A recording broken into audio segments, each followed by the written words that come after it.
চাকরির দাবিতে পথে টেট উত্তীর্ণরা। ডিএলএড ঐক্যমঞ্চের বিকাশ ভবন অভিযান। করুণাময়ী মেট্রোর সামনে পুলিশের সঙ্গে এই বিক্ষোভকারীদের বচসা, যে ঘটনাকে কেন্দ্র করে বেশ কিছুক্ষণ উত্তেজনা ছড়ায়। ওই করুণাময়ী মেট্রোর সামনে বেশ কয়েকজনকে আটক করা হয় প্রশাসনের পক্ষ থেকে। ঘটনাকে কেন্দ্র করে উত্তেজনা ছড়ায়। টেট উত্তীর্ণ যারা, ডিএলএড টেট উত্তীর্ণরা, তারা চাকরির দাবিতেই বিকাশ ভবন অভিযান করেছিলেন আজকে করুণাময়ী মেট্রোর সামনে। তাদেরকে আটকে দেয় পুলিশ এবং পুলিশের বাধা টপকে এগোতে যাওয়াকে কেন্দ্র করেই বচসার সূত্রপাত। বেশ কয়েকজনকে আটক করা হয়। আমাদের সঙ্গে রয়েছেন আমাদের প্রতিনিধি দেবপম সরকার। দেবপম, কি জানতে পারা যাচ্ছে?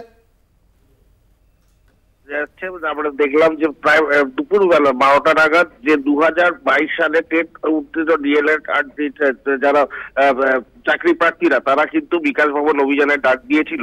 এদের দাবি হচ্ছে 2017 সালে তারা টেট পাশ করার পরেও বিগত 5 বছর হয়ে গেল, তারা এখনো পর্যন্ত নিয়োগ পায়নি এবং 2022-এ তাদেরকে কথা দেওয়া হয়েছিল যে তারা 2024-এর ভেতরে তারা চাকরি পাবে, অথচ এখনো 2024 সালের শেষ হতে চললো, তারা এখনো পর্যন্ত চাকরি পায়নি।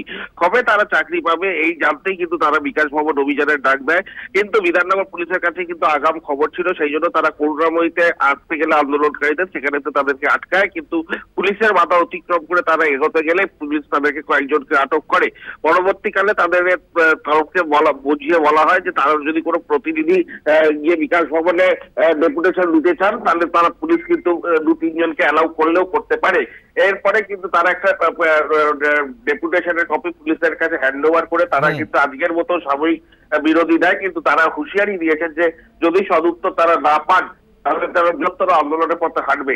এবং অন্যদিকে যে পুলিশ যে কয়েকজনকে আটক করেছিল তাদেরকে পরবর্তীকালে ছেড়ে দেওয়া হয়েছে। কিন্তু সেই সময় যখন এই আন্দোলনকারীরা আন্দোলন দেখাচ্ছিল, তুমি জানো করুণাময়ী অন্যতম গুরুত্বপূর্ণ একটা রাস্তা, সেই জন্য সাময়িক যান চলাচল কিছুটা বিঘ্নিত হয়েছিল, কিন্তু পরবর্তীকালে সব স্বাভাবিক হয়ে গিয়েছে।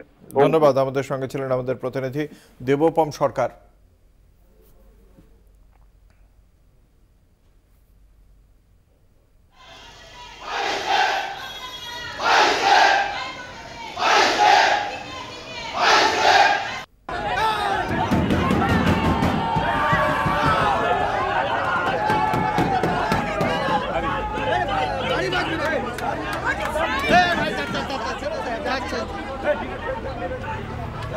Hey,